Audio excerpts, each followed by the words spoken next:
Bueno, yo ahora lo que voy a charlar un poquitito es de un tema que pocas veces o con poca frecuencia lo vamos a encontrar en los programas de este tipo de eventos. Van a decir, ¿quién es este Steve Jobs del submundo que viene a hablar de tecnología? En realidad no voy a hablar de tecnología. La idea es mostrar un poco también el perfil que tenemos en el servicio, ¿sí? Donde nos fijamos hace un tiempo en los problemas que teníamos con el seguimiento de los pacientes con enfermedades respiratorias crónicas, los más frecuentes, los pacientes EPOC, asmáticos, el acceso a la medicación, la adherencia a la medicación, a los tratamientos, adherencia al seguimiento y al tratamiento, etcétera, etcétera. Y nos empezamos a hacer la pregunta, bueno, ¿en qué podemos cambiar esto? Y bueno, nos pusimos a leer, nos pusimos a buscar algunos datos y estamos tratando de darle paso a una parte del servicio que sirva para este objetivo, ¿sí? Y la idea es compartirlo con ustedes. Es una charla breve, es compartir lo que estuvimos pensando con respecto. Y esto en realidad viene de la mano del cambio, ¿sí? La medicina no es la misma que era, nosotros tenemos que acompañarlo y tenemos dos maneras de acompañarlo, ser protagonistas o ser testigos. Cualquiera de las dos es válida, pero definitivamente tenemos que ir avanzando con cambios inevitables en la sociedad, en las personas, en los seres humanos, en la economía, en todo. ¿Se puede definir la adherencia? Claro que se puede definir la adherencia y está más que definida. Es el grado en el que la conducta de una persona coincide con las indicaciones médicas. Adherencia, obviamente, al tratamiento médico, ¿sí? Esto incluye tomar medicación, cumplir con dietas, cambios en el estilo de vida, etcétera, etcétera, ¿sí? Y hay dos grandes formas en la falla de la adherencia. La primaria, que es la falta de inicio de la conducta. El paciente le indicamos algo, nunca tuvo la oportunidad o nunca tuvo el recurso o lo que sea, nunca inició el tratamiento o la conducta terapéutica indicada. Y la secundaria, que es la más frecuente, es con la que lidiamos todos los días. La más frecuente de todas es la subutilización de la medicación, pero tenemos otras, tenemos sobreutilización, tenemos los olvidos, ¿sí? Los pacientes añosos sobre todo, tenemos las alteraciones en cuanto a las dosis que reciben, las alteraciones en los momentos en los que reciben la medicación, etcétera, etcétera. Y la más frecuente de todas por ahí para nosotros, la técnica inhalatoria inadecuada que repetimos y repetimos y repetimos en todas las consultas, ¿sí? Ahora, voy a tener un concepto que va a chocar un poco con algo que dijo Marco en su charla de sueño. Lo lamento, Marco. No, Marco habló de adherencia al tratamiento para el SAOS, ¿sí? Y habló del tiempo que un paciente tiene que cumplir con tener el CPAP colocado, etcétera, etcétera. Lo cierto es que la adherencia no es una variable dicotómica, ¿sí? No es o es adherente o no es adherente. Ahora lo vamos a ver un poquito más detallado. Y es multifactorial. ¿Por qué no es dicotómica? Porque para cualquier enfermedad yo tengo varias indicaciones que constituyen el tratamiento de esa enfermedad o el control de esa enfermedad. Olvidémonos de esto que yo puse acá, que fue un ejemplo. Agarremos el mismo ejemplo que comentó Marco. Por ahí el paciente utiliza el CPAP en tiempo y forma, pero es obeso y no baja de peso. Por ahí necesita una evaluación por otorrino, por ahí tiene alguna alteración de la vía aérea que se puede solucionar. Entonces puede cumplir con algunas cosas y con otras no y tener un X porcentaje de adherencia, ¿sí? Y es multifactorial. Tenemos la esfera del paciente en cuanto a sus conductas, sus creencias, su capacidad cognitiva, etcétera, etcétera. Tenemos la que tiene que ver con el tratamiento y quizás estas suelen ser a las que más importancia le damos o a las que más podemos ir cambiando o manejar en la consulta del día a día. Y tenemos cuestiones sociales, ¿sí? O sea, ¿en qué ambiente estamos aplicando nosotros las conductas que le indicamos al paciente? La mayoría de lo que voy a citar en realidad es rescatado de, justamente como les comentaba, las enfermedades respiratorias que más frecuentemente nos traen problemas de adherencia, EPOC y asma, ¿sí? Enfermedades respiratorias crónicas con necesidad de medicación a diario. En el caso de la adherencia EPOC, la frecuencia de las dosis de la medicación fue identificada en este trabajo como uno de los factores más importantes en la disminución de la adherencia, ¿sí? O sea, si el paciente tenía que usar 1, 2, 3 o 4 veces un dispositivo o varios de ellos al día. Y el apoyo social y emocional que podía llegar a recibir. Y no influenciaban en la adherencia género, edad, nivel educativo o estatus socioeconómico, que por ahí a veces uno puede pensar que esto puede cambiar. Por ahí hay que ponerle un poquito más de esfuerzo a esto otro del tema de la frecuencia de las dosis. Y hay otro trabajo que lo detalla. Este es el tipo de cuadros que está lleno de números que uno pone para que me crean que lo leí. digamos, pero no para leerlo totalmente. Pero lo que dice es, ¿qué pasa con los pacientes que reciben medicación una vez al día, 2 veces al día, 3 o 4 veces al día, midiendo lo que se llama la proporción de días cubiertos, ¿sí? Que la definición está acá abajo? Es la relación entre la cantidad de días que recibieron la medicación como la tenían que recibir sobre la cantidad total de días de seguimiento que se realizó. A los 3 meses, a los 6, a los 9 y a los 12. Y todas las cifras disminuyen a medida que uno aumenta la cantidad de veces que el paciente tiene que recibir la medicación por día. Y también disminuyen con el tiempo. Al principio son más adherentes los pacientes, ¿sí? En un mismo esquema de tratamiento va disminuyendo de un 67%, 52, 46, 43, en todas las opciones, ¿sí? ¿Cómo podemos registrar nosotros la adherencia? Hay métodos directos y métodos indirectos. Mejor dicho, hay un método directo y varios métodos indirectos. El método directo es la medición, son bioquímicos, la medición, dosaje de drogas en sangre o cualquiera sea la posibilidad que tengamos, ¿sí? Y los indirectos por ahí son un poco más fáciles de aplicar, pero menos confiables, ¿sí? Estimación por parte del médico, la respuesta al tratamiento, los resultados clínicos, los contadores de los comprimidos o los medidores en los inhaladores, ¿sí? Los inhaladores que tienen medición de dosis, el reporte del paciente, etcétera, etcétera, ¿sí? Todos estos tienen ventajas y desventajas. A grandes rasgos, la principal ventaja de la medición bioquímica es que por ahí es lo más específico que tenemos y lo más fiable en cuanto al resultado, pero no es sencillo y tampoco vamos a andar midiéndole al paciente periódicamente, salvo pocos casos en la clínica, me parece a mí, medirle niveles de drogas en sangre, etcétera, etcétera, ¿sí? Todo el resto son un poco más prácticos, son un poco más fáciles de obtener, pero menos confiables, ¿sí? ¿Cuáles son las consecuencias? Las primeras que vemos nosotros es que con menos adherencia tenemos más demanda nosotros en los consultorios, ¿sí? Los pacientes vienen porque, bueno, su seguimiento por ahí es medio irregular, no consiguen los turnos, tuvieron una exacerbación de una enfermedad porque no tenían el tratamiento adecuado, entonces necesitamos verlo, pero lo cierto es que son varias. Hay más exacerbaciones, hay más síntomas, hay peor control de las enfermedades concomitantes, además. Hay mayor mortalidad, mayor uso de recursos de salud y consecuencias económicas, ¿sí? La falta de adherencia en pacientes con enfermedades crónicas, se estima un coste de $300 billones en Estados Unidos por año, ¿sí? Y esto lo que grafica un poco es el impacto económico que hay, que por ahí nosotros en la práctica diaria no lo vemos mucho, pero existe. Quiero decir, no nos frenamos por ahí mucho a verlo. Y lo que hace esto básicamente es evaluar lo que habíamos dicho antes, el porcentaje de días cubiertos por el tratamiento en un periodo determinado, medir las visitas al hospital, las visitas de internación, los días de internación, las visitas ambulatorias y las visitas a la guardia, y compararlo con el grupo de pacientes que tuvo un incremento del 5% en ese porcentaje de días cubiertos. O sea, los que tuvieron un poquito más de adherencia, ¿cómo cambió? ¿Sí? Hubo menos visitas al hospital, lo que sí hubo fueron más consultas ambulatorias, porque bueno, justamente parte de la manera de mejorar la adherencia era hacerle un mejor seguimiento ambulatorio al paciente.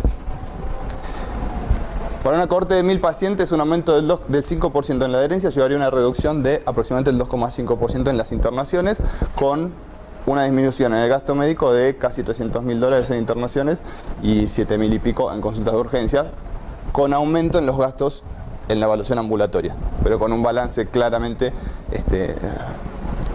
positivo.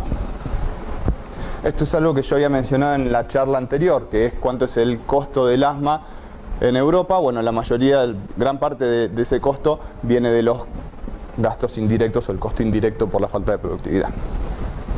Entonces tenemos alteraciones en la adherencia, me van a dar alteraciones en el control, morbilidad y mortalidad, y todo esto gastos en salud. Entonces, ¿qué podemos aportar dentro de estas nuevas opciones que tenemos? Ya todos debemos estar recibiendo periódicamente mensajes de WhatsApp, consultas, y hay todo un tema con esto, ¿sí? De qué manera nosotros, hasta dónde podemos hacernos responsables, cómo le podemos explicar al paciente que por ahí no es lo ideal hacer ese tipo de evaluación, y cuántas veces en realidad lo podemos ayudar realmente con una respuesta. No lo sabemos nosotros de nuestro lado, el paciente tampoco tiene por qué saberlo, porque en realidad es simplemente la búsqueda de ayuda la que tiene el paciente. Y nosotros queremos ver con este tema de la tecnología de qué manera podemos ayudar.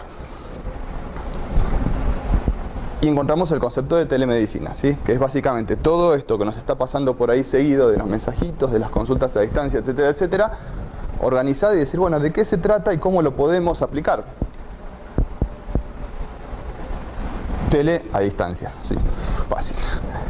Y hay una definición de la Organización Mundial de la Salud, ¿sí? Que es, la telemedicina es brindar servicios de cuidado de salud en los cuales la distancia es un factor crítico mediante tecnologías de comunicación.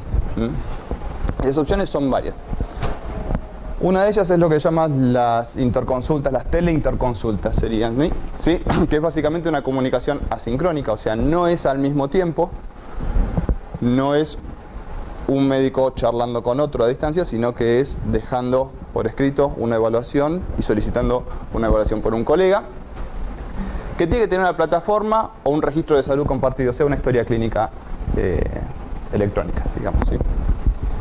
Básicamente, lo que dice acá el PCP no es la neumonía, es el Primary Care Practitioner, ¿sí? El médico de atención primaria de la salud. Realiza la interconsulta, el especialista la evalúa, la responde y ahí puede decidir, porque digamos no es simplemente que queda en eso, ahí puede decir o sigo con interconsultas a distancia o digo, bueno, necesito ver al paciente, necesito algo que tengo que hacer directamente yo con el paciente. Y esto puede ser dinámico, puedo pedirle más cosas al colega, decirle, bueno, pedile tal y tal cosa y lo veo con todo eso para completar la evaluación, ¿sí?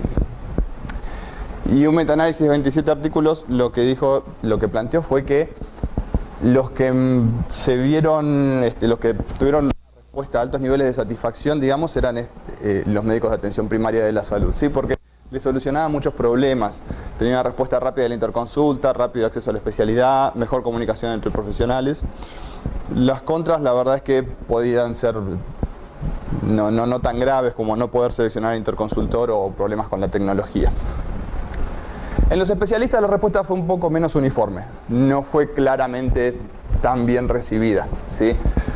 Los pros, las consultas eran un poco más claras al estar organizadas, hay menos visitas innecesarias de parte de los pacientes y hay mejor comunicación entre los profesionales. Pero hay un tema acá, que es la preocupación por la responsabilidad médica, que es esto de responder, hacer una evaluación de alguien a quien no estoy viendo, ¿sí? Esa es una de las contras que se planteaban. Y la necesidad de tiempo y remuneración adecuado. Ok, si me voy a sentar a ver una serie de historias clínicas, mi tiempo también va a valer en ese sentido, ¿sí? Y entre los pacientes hay altos niveles de satisfacción. Es esto, les facilita un poco más el acceso, menos idas y vueltas, sobre todo para nosotros en nuestro ambiente, menos traslado, menos ir y venir, ¿sí? Y después un análisis de 22 estudios sobre otros aspectos de la telemedicina evaluó algo que son lo que le llaman case management, que es básicamente manejar todo el caso de principio a fin a distancia, por cualquier tipo de comunicación, sea telefónica, sea por mensaje, sea por correo electrónico, sea por tecnología tipo Skype o por video, ¿sí? La interconsulta, evaluando un aspecto específico de la enfermedad. La educación a distancia del paciente, ¿sí? Mandar información directamente al paciente en lugar de brindarla en consultas específicas. Esto por ahí reemplaza algunos de los posibles talleres que se hacen con los pacientes y brindarle información es sencillo y ayuda. El monitoreo a distancia, o sea, es decir, yo me comunico con el paciente y le pregunto, ¿estás tomando la medicación? ¿Cuántas veces la necesitaste? ¿Cómo te fue? Etcétera, etcétera. Y los recordatorios. Alarmas básicamente, ¿sí? Pero diseñadas específicamente para la medicación o las conductas que tenga que tomar. Y después los métodos combinados, o sea, manejar todo el caso con hacer una interconsulta, manejar todo el caso con hacer un monitoreo, etcétera, etcétera, ¿sí? Y las mediciones más utilizadas para evaluar la respuesta en este trabajo en particular que se trató de asma fueron cuestionarios de control clínico de asma y lo mismo cuestionarios de de vida, ¿sí? Se evaluaron sencillo, los puntajes, ¿sí? Y en los resultados, ninguna intervención individual aportó mejorías en los niveles de control, ni solo el telecase management, ni solo la teleinterconsulta, ni nada. El telecase management mejoró un poco la calidad de vida, pero todas las formas combinadas, cualquier forma combinada, mejoró ambos aspectos, ¿sí? Mejoró todos los cuestionarios. Esto se puede aplicar a cualquier enfermedad, Obviamente nosotros por ahí lo pensamos más con el tema de los aerosoles y el acceso a la medicación, pero naturalmente se puede aplicar a cualquier enfermedad. Y nosotros intentamos empezar a aplicar esto. ¿Cómo? Mediante los dos programas que van a ser uno para EPOC y otro para asma. Yo por ahí les voy a contar un poquito el de EPOC, porque por ahí es en el que estuve más involucrado, ¿sí? Y lo que tratamos de hacer es tener un primer contacto del paciente con el programa. ¿Cómo? Nosotros tenemos un lugar en el laboratorio de función pulmonar donde habitualmente hay médicos residentes rotando y siempre hay alguien haciendo estudios. Entonces tenemos un rango horario de un lugar fijo en el cual pueden encontrar a alguien los pacientes. Entonces los citamos, les decimos, bueno, sin turno puede ir directamente, golpee la puerta y diga que lo mandó el doctor para hacer el seguimiento por el programa de EPOC. El residente que está rotando lo recibe, tiene unos horarios determinados que son bastante amplios y hace algo similar a todo esto. ¿Sí? Ingresa al programa y le dicen, bueno, usted está ingresando a este programa que la idea es facilitarle el acceso al contacto con los médicos sin que tenga que andar movilizándose de acá para allá y nosotros también sepamos cómo le está yendo. Se le hace un interrogatorio, se hace una evaluación según las categorías Gold y se registran los valores de la última espirometría. Y le damos una tarjeta, ¿sí? Donde tiene un número de teléfono. Ese número de teléfono es para emergencias, urgencias o para los que el paciente pueda llegar a considerar necesita algún tipo de ayuda. Nosotros también la idea es guiarlo en ese momento, decir, bueno, si tenés esto y esto, si tenés falta de aire rápidamente progresiva, si tenés fiebre, si tenés tos con expectoración, etcétera, etcétera, contáctate a este número de teléfono. Y le damos un material escrito también sobre posibles conductas que pueda llegar a tomar para que si nosotros le decimos, bueno, empezá a tomar tal cosa, lo tiene todo escrito y venía a verme. Entonces, acortamos un poco esos periodos, ¿sí? Y se registran dos grupos. Cuando el paciente llama con la evaluación, decimos, bueno, posiblemente este paciente requiere una evaluación por urgencia, bueno, venite a la guardia, anda a la guardia, consulta de urgencia, hoy te tiene que ver un médico. Y otro, los pacientes que van a necesitar una evaluación presencial, pero no de urgencia. Entonces ahí tenemos una evaluación que puede ser telefónica o presencial justamente, pero tenemos un tiempo dedicado a eso, ¿sí? De un consultorio. Son pocas horas porque la verdad es que van a ser pocos pacientes estos. Pero la idea es acortar ese tiempo, que el paciente no tenga que esperar a ir a la guardia, que el médico de la guardia le dé la orden para sacar turno con el neumonólogo y va a sacar turno con el neumonólogo que le dan para dentro de un mes y medio. Pues ya no nos sirve ni a nosotros ni al paciente eso. Y los pacientes que requieren una evaluación presencial tenemos un consultorio definido para que vengan a vernos, ¿sí? La idea es este interrogatorio sobre un modelo de los varios que encontramos nosotros en los trabajos que hablan de esto y es preguntarles sobre los síntomas en la última semana. Progresión de la disnea, si tiene alguna sensación de que su enfermedad ha empeorado en alguno de los aspectos. No podemos ser tampoco tan específicos porque es una comunicación telefónica, si nosotros tenemos que saber que lo que necesitamos no es una alta especificidad, sino una alta sensibilidad. Yo no quiero que ningún paciente que está cursando una crisis de la enfermedad o no tiene acceso a la medicación quede sin atención. Si después el paciente estaba bien y no tenía nada, bueno, de última fue una visita innecesaria, pero no va en detrimento de la salud del paciente. La idea es terminar de cubrir y también cuidarnos nosotros de eso, ¿sí? Terminar de cubrir la atención del paciente, todo lo que se necesite. Y hacer un seguimiento con un espacio asignado a tal fin. El residente que esté a cargo va a hacer un llamado periódico a los pacientes que no se hayan contactado. Si el paciente me llamó el miércoles, bueno, ese paciente yo lo voy a estar viendo o ya sé cómo está, ¿sí? Pero en la base de datos vamos a tener aquellos que no se contactaron y por ahí una vez al mes, una vez cada 2 meses, etcétera, etcétera, le hacemos un llamado y lo consultamos a ver cómo estuvo, a ver si necesitó ir a la guardia. Por ahí le están pasando todas estas cosas, pero el paciente perdió la tarjeta, no nos pudo contactar, no consiguió el turno. La idea es tener un contacto directo. Y después, bueno, a los 3 y 6 meses se hacen controles de consultorio, ¿sí? Se los cita, a los 3 y 6 meses se los cita para que vengan y hagan el control clínico dentro del primer año. ¿Cuáles son los costos? Los costos no son muchos, pongámosle 35.000, ahora probablemente más. Un espirómetro dedicado a tal fin, un teléfono, una línea telefónica mensual y un consultorio para el programa. Esto no tiene precio, por lo menos para nosotros que no tenemos dónde seguir metiendo pacientes y médicos para atender, ¿sí? Y la idea es, ya que tenemos una tecnología y muchas veces escuchamos sobre la adicción a la tecnología, a los celulares, etcétera, etcétera, podemos empezar a utilizarlo para una serie de fines un poquito más beneficiosos para los pacientes, para el sistema en general, en todos sus aspectos, y para nosotros. A veces esto nos puede facilitar incluso el trabajo y sobre todo terminar de blanquear